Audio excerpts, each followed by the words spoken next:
Welcome to the KZGN News.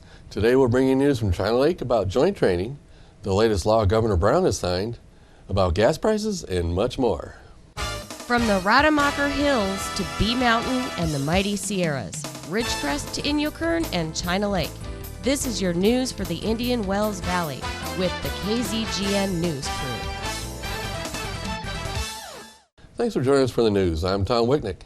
Here's news affecting Ridgecrest and the Indian Wells Valley. In news from the Naval Air Weapons Station at China Lake comes the following press release. Joint exercise planned at NAS China Lake Naval Air Weapons Station. They announced that from July 22nd through August 2nd, the Army, Air Force, and Navy will join forces to conduct a military exercise utilizing the stations and the Naval Air Warfare Center Weapons Division assets for the first time. Residents will notice increased military traffic coming onto the base during this time period and increased activity at Armitage Field. There is the potential that during the nighttime hours there will be an increase in air traffic, including low-flying aircraft. Training ammunition and other training devices will be used to make the exercise as realistic as possible. But every measure possible will be taken to reduce the amount of noise associated with the exercise. This is a routine training conducted periodically by the Army and Air Force to maintain a high level of readiness for the military personnel involved. Nighttime training is a requirement that needs to be satisfied, which is why a large amount of the exercise will be held after hours. NAS China Lake and NOC-WD have assets and terrain not available at other military bases, giving the Rangers and Special Ops Forces a different environment that will add to the realism and complexity of the exercise. And they'll provide better training value to the warfighters. I greatly appreciate the support of the communities of Ridgecrest and Inyokern given to the Naval Air Weapons Station China Lake, said NAS Commanding Officer Captain Rich Wiley. While every measure will be taken to reduce the impact of the surrounding communities, there will be an increase of activity on board the base during this period. Thank you for your patience and understanding. This is a big important exercise, having 3 branches of the Department of Defense here for this training. Joint testing is good for the services and the nation. This is also good for the business community of Ridgecrest and the entire Indian Wells Valley. Questions or concerns can be addressed to the NAS Public Affairs Office at 760-939-1683. Governor Brown last week signed legislation designed to protect school children from serious and sometimes fatal anaphylactic allergic attacks. It will become law in California after receiving the governor's signature of approval. SB 738 is follow-up legislation from SB 1266, which Senate Minority Leader Bob Huff successfully authored and the governor signed into law last year. SB 1266 required public schools to stock epinephrine auto-injectors on campuses so critically important medicine can't be administered quickly and safely if a student suffers from a serious anaphylactic allergy reaction during school hours. Recent data from the California School Nurses Organization shows that many schools who are trying to implement SB 1266 have not been able to comply with the safety guidelines because they have been unable to obtain the necessary prescriptions from physicians who cite liability concerns. SB 738 will provide our physicians with the liability protection necessary, and I'm pleased that the governor also saw the need for this bill and quickly signed it into law, said Senator Huff. My office has received multiple reports now that this change in state law has benefited students who were unaware that they were susceptible to potentially fatal allergic reactions. This policy is important and is working. SB 738 will provide limited liability protection for prescribing physicians writing standing order prescriptions in order to comply with SB 1266 and is similar to current law as it relates to liability for AEDs and opioid antagonists. We are thrilled and deeply indebted to Senator Huff, his staff, and their commitment to the safety of our state students, said Travis Miller, MD, and President of the California Society of Allergy, Asthma, and Immunology President. We hope this bipartisan agreement and swift support of the governor now closes the loop on SB 1266 to increasing the safety of students with severe allergies on our state's primary campuses, creating a network of education, awareness, and training. Other states that require schools to stock life-saving epinephrine on campus also offer similar liability protections to physicians, said Senator Huff. California physicians will now have the peace of mind they need to ensure that our children have access to the medications they need. In more news from Sacramento, Senate Republicans recently introduced 2 measures to fix state roads using existing revenues with no tax increases necessary. Senate Republicans introduced 2 measures at the opening of the governor's special session on transportation infrastructure. The bills, co-authored by 32 legislators, would constitutionally guarantee that the billions in transportation taxes paid annually by California drivers are used only for transportation purposes. Also introduced was SB X12, which would dedicate cap and trade taxes derived from putting gasoline production under the cap to improving California's roads. The first step in any discussion on transportation infrastructure must be to earn back the public's trust by ending the ongoing diversion of transportation taxes, said Senator Huff. Drivers are willing to pay their fair share to have quality streets and roads, but the state has a history of using those funds for other purposes. These measures simply reiterate an existing state constitutional mandate that revenues derived from taxes on transportation fuels be spent on our state's roads, highways, and bridges. In the last 5 years, the state has diverted over $5 billion in weight fees paid by truckers and other transportation taxes. The most recent diversion began in 2010 to pay debt service on previously authorized transportation bonds. To date, transportation bonds are the only general obligation bond being paid with special fund taxes rather than the general state budget. If SCA X11 is passed by the legislature and approved by the voters, $1.1 billion annually would be returned to transportation projects, and any future taxes and fees would have to go to improving the state's transportation infrastructure. If SB X12 is passed, $1.9 billion annually would be made available for transportation projects from the state's cap and trade taxes on gasoline production. The combined $3 billion in annual transportation funding could jumpstart the state's effort to repair crumbling bridges, highways, and roads, and wouldn't include any tax increase. In news from the Ridgecrest Police Department, the Ridgecrest Police Department announced that a DUI driver's license checkpoint and DUI saturation patrol is now scheduled. It is scheduled for the 25th of July between the hours of 7 p.m. and 3 a.m. in the city of Ridgecrest. The Ridgecrest Police Department considers the use of DUI, driver's license checkpoints, and DUI saturation patrols effective in detecting and removing impaired drivers from the road. The checkpoint and saturation patrol are funded by a grant from the Office of Traffic Safety through the National Highway Traffic Safety Administration. Report drunk drivers, call 911. For more information on this, contact Officer Nathan Lloyd at the Ridgecrest Police Department at 760-499-5100. Stay tuned for more news out of China Lake when we come back.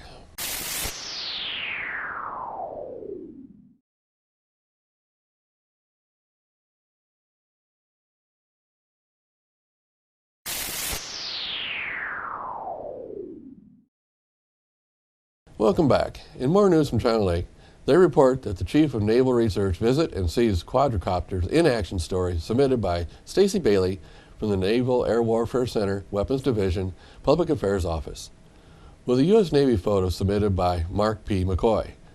They report that Rear Admiral Matt Winter, Chief of Naval Research and Director of Innovation Technology Requirements and Test and Evaluation, attended a demonstration by the Autonomy and Image and Signal Processing Physics groups of the Naval Air Warfare Center Weapons Division at China Lake on July 9th. Operating under hand gesture control via the Autonomy Live Virtual Construct, the quadricopters seen here fly from virtual to real-world designated locations within the area. This is amazing new technology being developed right here at China Lake. This technology was just a dream a few years ago. Now here it is. It's real, and it's here at China Lake.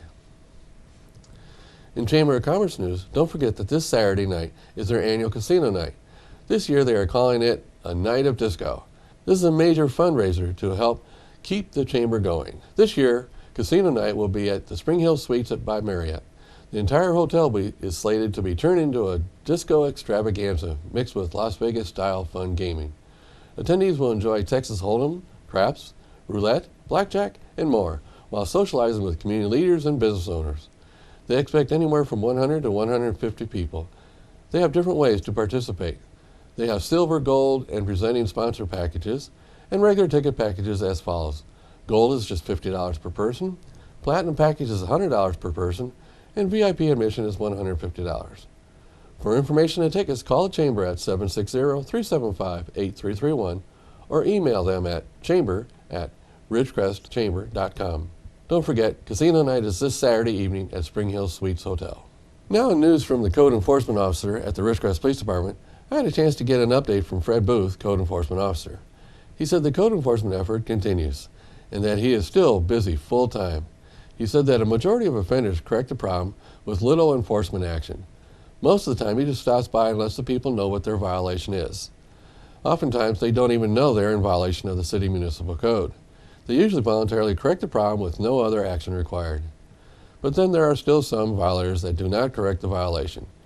Usually noncompliance falls into two categories. First, the violator is unable to correct the problem, usually due to financial or health problems. With these people, if they ask for help, Fred often tries to find ways to help these people.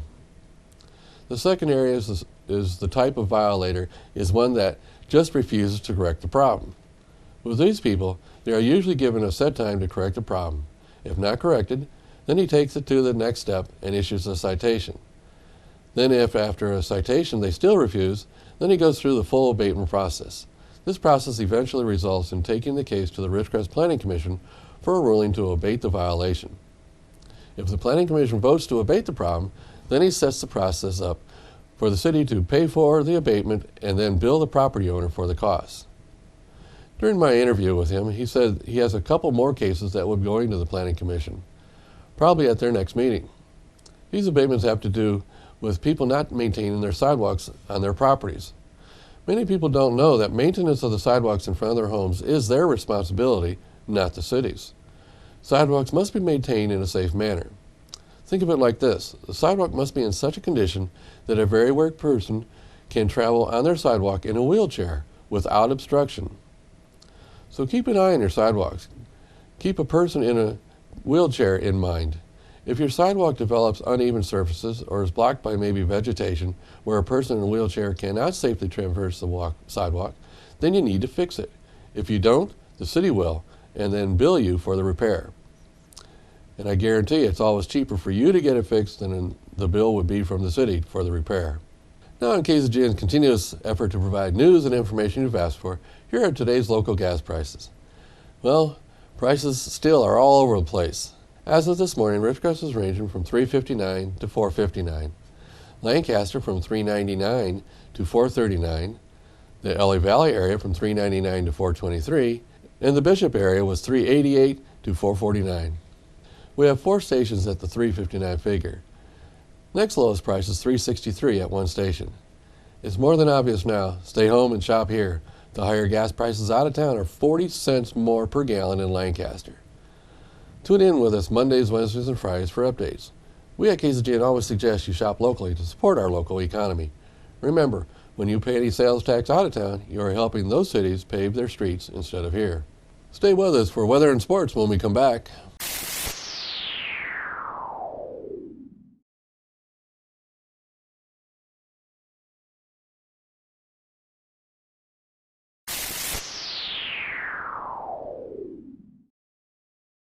Thanks for staying with us. Let's go to Keith for the weather. Thank you, Tom. Currently, we have no warnings or advisories from the National Weather Service, so we'll just get right into it. Regional temps across the nation. Carolinas came in at 83, Florida 86. Cuba, if your guys are going to travel down that way, it's going to be 86 degrees today. Arkansas, 80 degrees. Colorado, 69. New Mexico, 70. Idaho, 72. And Los Angeles came in at 67.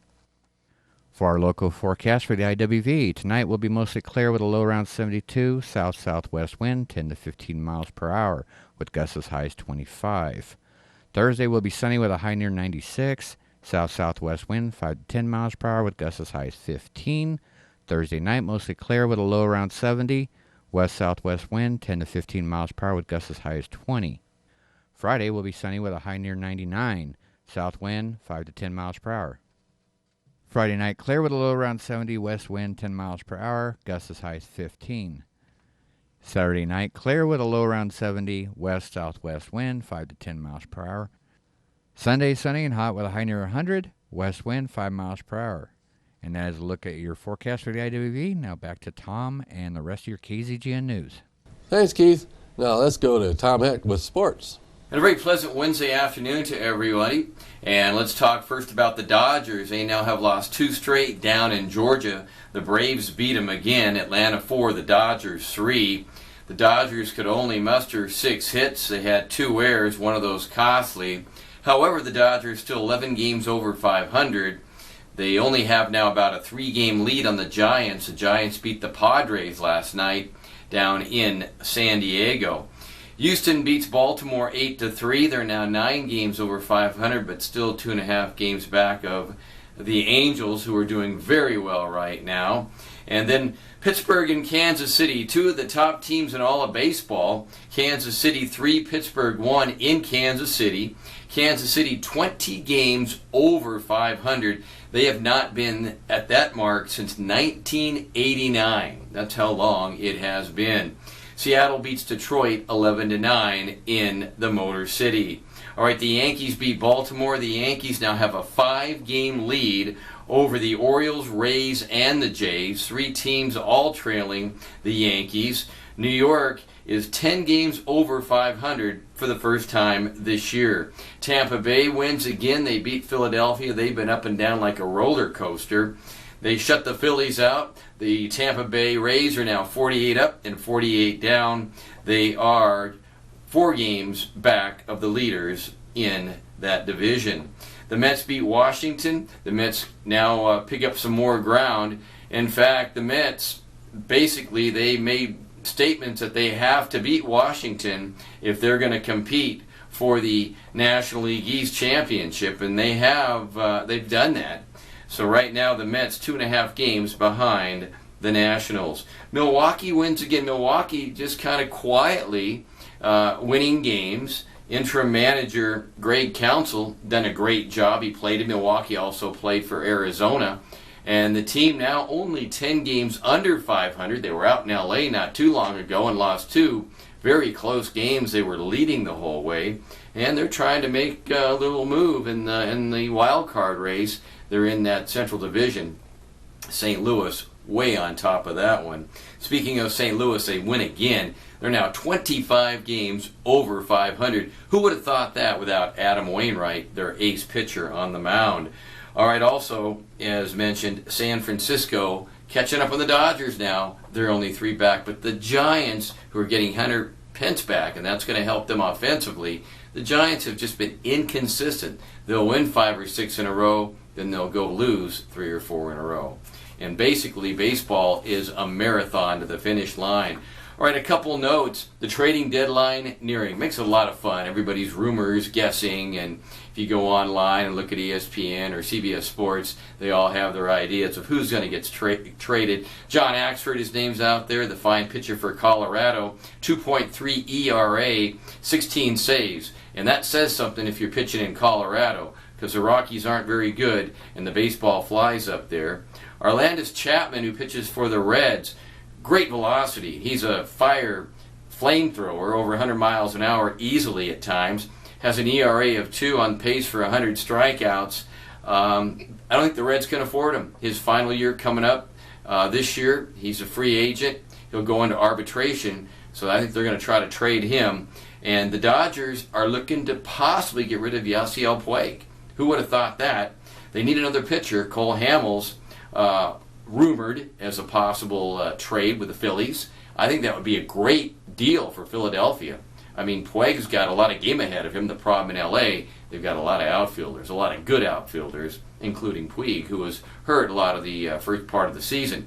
Football note, Adrian Peterson and the Vikings have agreed to a new restructured contract. If you recall, Peterson was suspended this year by the NFL and now coming back, hopefully strong. He's looking forward to playing in Minnesota. Said he wants to kind of make things up to people that he disappointed. So let's hope the best for Peterson and the Vikings. They sure need him.